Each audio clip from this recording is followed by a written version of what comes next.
तो नारद जी कहते हैं राजा परीक्षित ने कलयुग को इसी गुण की वजह से आने दिया कि कलौ केशव कीर्तनाथ, कलयुग केवल नाम आधारा, सुमिर सुमिर नर उतरहि पारा। यदि कोई व्यक्ति कुछ भी ना जानता हो, पूजा पाठ जब तब और केवल राम राम राम राम करे तो उसका भी कल्याण हो जाएगा।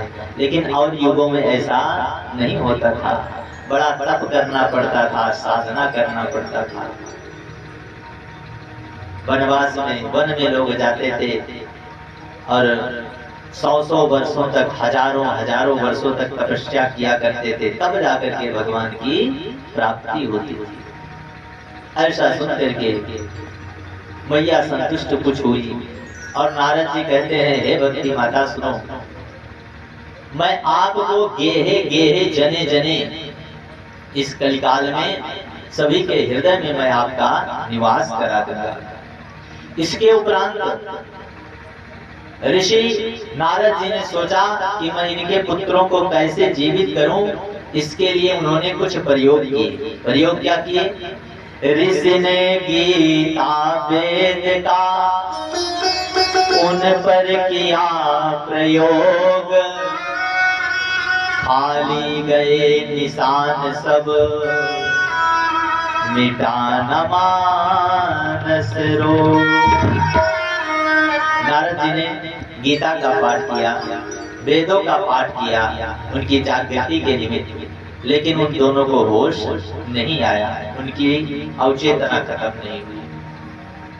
तो नारद जी महाराज बार बार गीता का पाठ करें और जैसे पाठ आधे पर पहुंचे तैसे वो दोनों उठने लगे और जैसे पाठ समापन होने लगे तैसे पढ़ लगे। फिर वही अवस्था, बार बार उन्होंने पाठ किया, गीता पाठे मुहुर्मुहु, बार बार पाठ किया लेकिन कोई फायदा नहीं हुआ। तब नारद जी ने विचार किया, भैया अब हमको क्या करना चाहिए। तभी भगवान की प्रेरणा से आकाशवाणी हुई कि हे नारद जी महाराज, आप सत्कर्म करो। क्या करो? सत्कर्म करो। यदि चाहते हो कि भक्ति के दोनों पुत्र ज्ञान और वैराग्य पुनः युवा अवस्था को प्राप्त करें तो आप सत्कर्म करो। तब नारद जी सोच रहे हैं सत्कर्म क्या है। तो ऋषियों से, उन चारों ऋषियों से कह रहे हैं कि प्रभु मैं उसी सत्कर्म को खोजते खोजते ततश्चिंता तुरोसो अपि वनमरी वनमागतः तपस्यारामि चाप्रेति तदर्थं कृत निश्चयः। मैं उसी का खोजने के लिए कि सत्कर्म क्या है, मैं यहाँ बद्री वन आ गया था कि मैं ज्ञान वैराग्य को कैसे जगाऊं। उसी समय आप चारों निर्मल ऋषि मुझे दिखाई पड़ गए और मेरे दुख का कारण पूछ लिया, तो मैंने अपने दुख का कारण आपसे कहा। अब सनकादियों ने कहा कि हे महाराज नारद जी, आप तुम्हें श्रीमद् भागवत का कथा श्रवण कराइए। किसने कहा? चारों ऋषियों ने कहा कि उन ज्ञान और वैराग्य को पुनः जगाने के लिए आप उनको भागवत की कथा सुनाइए, यही सबसे बड़ा सत्कर्म है। इदं भागवतम नाम पुराणम ब्रह्म संहितम भक्ति ज्ञान विरागाणां स्थापनाय प्रकाशितम। नारद जी ने कहा, महाराज हम इस कथा को किस स्थान पर करें और कैसे करें। आपने कह दिया श्रीमद् भागवत कराइए उनके निमित्त, लेकिन हम इसको कहां पर करें, कैसे करें, इसका क्या नियम है, यह सब मुझसे कहिए। तब सनत कुमारों ने अर्थात चारों ऋषियों ने कहा, सुनिए, अरे रागी के मधुर रागिनी है, ये कथा जो है कि रागी के मधुर रागिनी है, अरे रसिकों को रसिक रसायन है और यहाँ संजीवन की तरह यहाँ जीवों को जीवन दायन है। यहाँ संजीवन की तरह यहाँ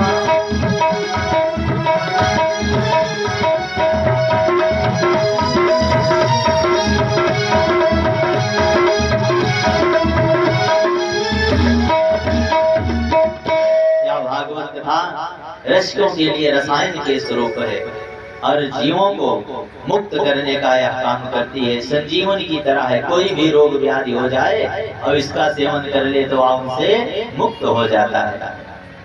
और सुनो, इसको किससे कराना चाहिए?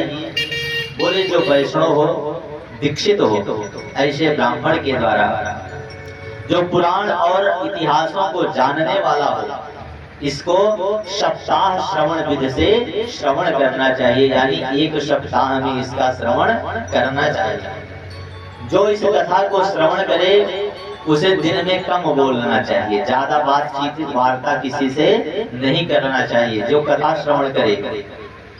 और हो सके तो वो केवल दूध का आहार ग्रहण करे और 7 दिन तक कथा को श्रवण करे। यदि दूध का आहार नहीं चल पा रहा है तो एक समय फलाहार करे, एक समय दूध ग्रहण करे। फिर भी ना चले तो बोले दोनों समय फलाहार ले ले। फिर भी ना चले तो एक समय भोजन ले ले, एक समय फलाहार ले ले। और फिर भी ना चले तो दोनों समय भोजन ले ले, लेकिन शाकाहारी भोजन ग्रहण करके भगवान की कथा जरूर सुने। बोले भागवत भगवान की जय हो। और जितने दिन इस कथा को सुने, गौ ब्राह्मण संतों की सेवा करे और सुंदर चौकी पर भागवत भगवान को विराजमान करे। कथा के लिए एक सुंदर समय का चयन करे कि किस दिन से कथा प्रारंभ होगी, और उस दिन का चयन करके अपने मित्रों, संतों, रिश्तेदारों के पास न्योता पठाओ कि भैया हमारे यहाँ इस तारीख से इस महीने में भागवत कथा होगी और आप सभी को सपरिवार कथा श्रवण करने के लिए आना है। इस प्रकार से व्यवस्था करें।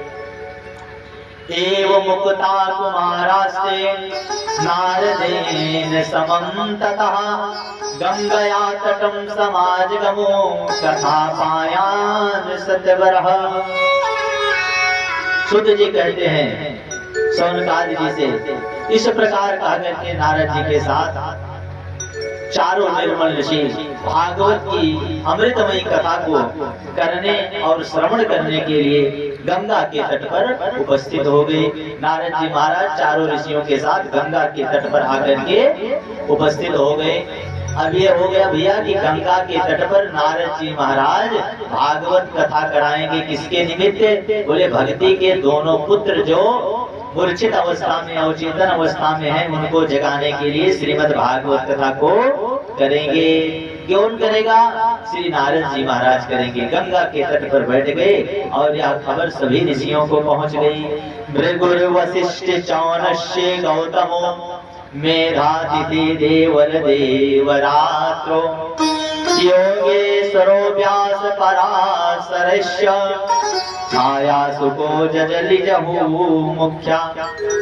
भृगु, वशिष्ठ, चौन, गौतम, बड़े बड़े ऋषि महात्मा वहां पर इकट्ठा होने लगे भैया कि भगवान की कथा होनी है। बहुत सारे लोग वहां पर एकत्रित हो गए। कहते हैं जो मनुष्य भागवत की कथा को मात्र श्रवण कर लेता है उसे 18 पुराणों की कथा का श्रवण करने का फल प्राप्त हो जाता है। 18 पुराण अपना श्रवण कर सको तो केवल एक पुराण श्रीमद् भागवत महापुराण का श्रवण कर लो तो 18 का फल प्राप्त हो जाता है।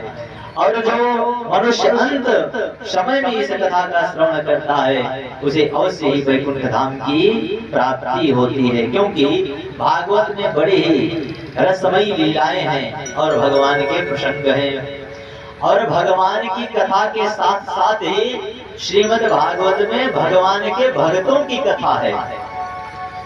ध्रुव, प्रहलाद जैसे उत्तम भक्तों की कथा है, इसलिए यह और ही कल्याणकारी हो जाती है कि लीलाएं परम रसीली हैं। बहुत रसीली लीलाएं हैं भगवान की इस कथा में। आनंद बहुत आएगा तो आप मन लगा के कथा को श्रवण करो तो बहुत आनंद आएगा भैया। कि लीलाएं परम रसीली है और भक्तों का भाव उजागर है। और हम इतना ही कह सकते हैं यह गागर में ही सागर है।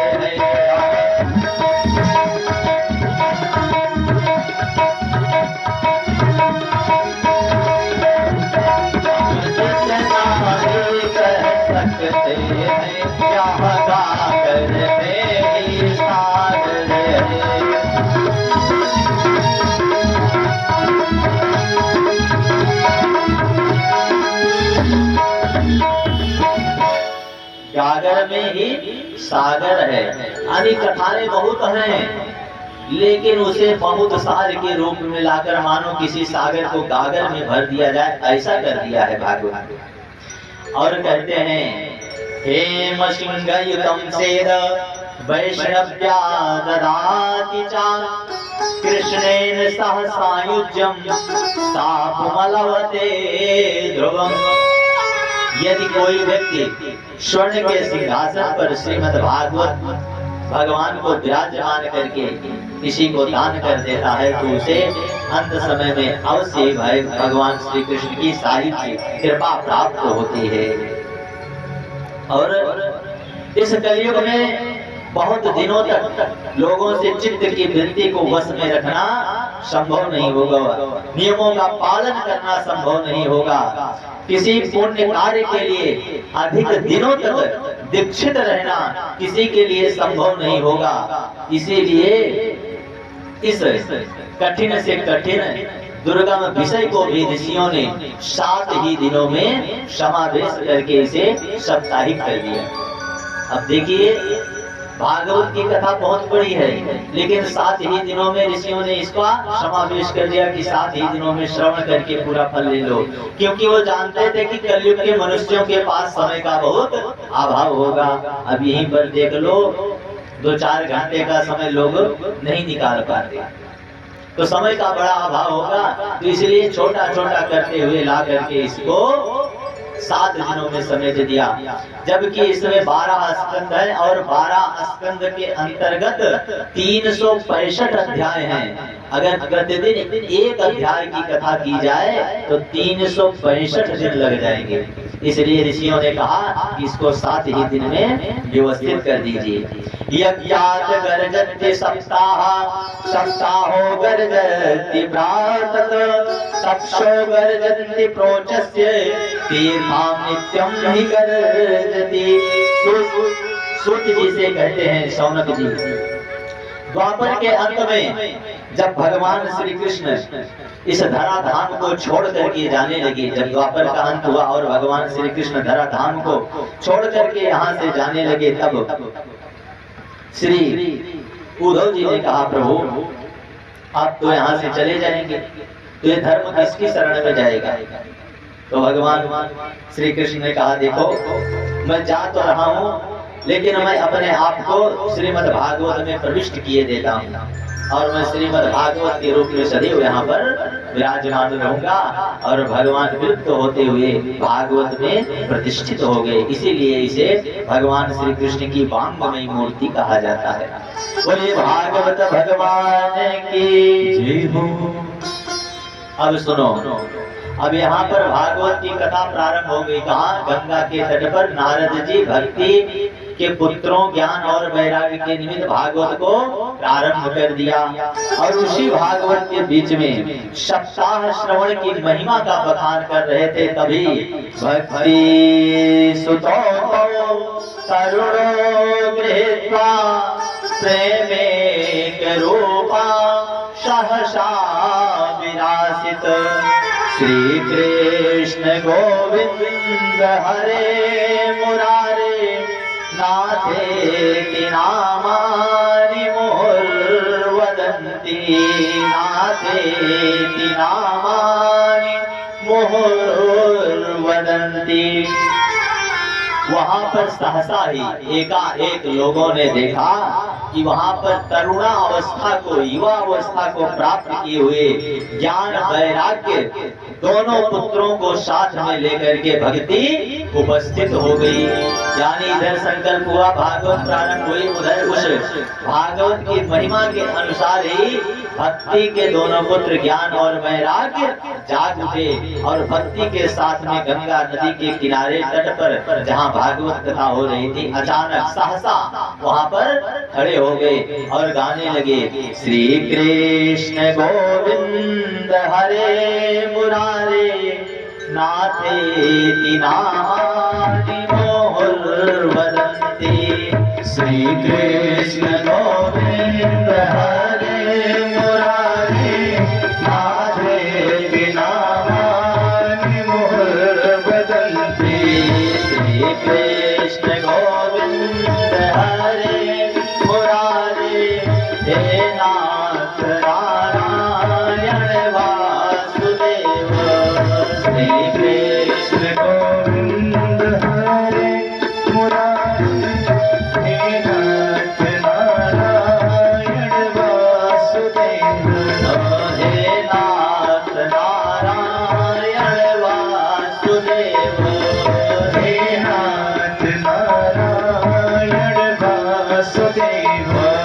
हे नाथ नारायण वासुदेव। बोलिए श्री कृष्ण भगवान की जय हो, श्री वासुदेव भगवान की जय हो। अकस्मात ही जब भक्ति अपने पुत्रों के साथ वहां पर प्रकट हो गई, तब कहने लगी, भगवान मैं प्रायः कलयुग में नष्ट हो गई थी, आपने कथामृत से सींच करके मुझे फिर से पुष्ट कर दिया। अब आप बताइए कि मैं कहाँ पर वास करूं। भक्ति पूछ रही, मैं कहाँ पर वास करूं। यह सुन करके शनकादिकों ने कहा, हे भक्ति, भक्तेषु गोविंद स्वरूप कर्त्रीं प्रेमेक धत्रे भवरोग हन्त्री।